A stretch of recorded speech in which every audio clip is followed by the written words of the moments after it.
ലോകത്ത് ഒരുപാട് തരം ബിരിയാണി ഉണ്ട്. കുറേയൊക്കെ ഞാൻ കഴിച്ചിട്ടുള്ള കേരളത്തിൽ തന്നെ അങ്ങോട്ടും ഇങ്ങോട്ടും പലജാതി ബിരിയാണിയാണ്. ഇവിടെ ജഡ്ജി പറഞ്ഞതുപോലെ ഓരോ സ്ഥലത്തും ഓരോ തരം ബിരിയാണിയാണ്. തോന്നിയവാസമല്ല, നല്ല ചിട്ടയും മട്ടങ്ങളും ഒക്കെ ഉണ്ടാകുന്നു. ഇപ്പോൾ തലശ്ശേരി ബിരിയാണി, കണ്ണൂർ ബിരിയാണി, കോഴിക്കോട് ബിരിയാണി, കൊച്ചി ബിരിയാണി, തിരുവനന്തപുരം, കൊല്ലം ബിരിയാണിയൊക്കെ വേറെ വേറെയാണ്. എൻ്റെ വീട്ടിൽ എൻ്റെ ഭാര്യ ഉണ്ടാക്കുന്ന ഒരു വേറെ ബിരിയാണിയാണ്.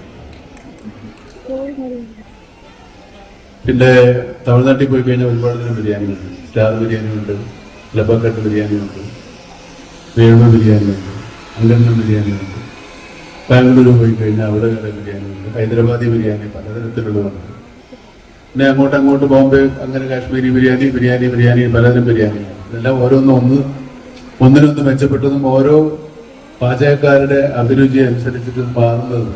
അപ്പോൾ എല്ലായ്പ്പോഴും എല്ലാ ബിരിയാണിയും നമുക്ക് രുചികരമാകണമെന്നില്ല. പലരുടെയും ബിരിയാണി പലപ്പോഴും രുചികരമാകുക തന്നെ ചെയ്യുകയും ചെയ്യും.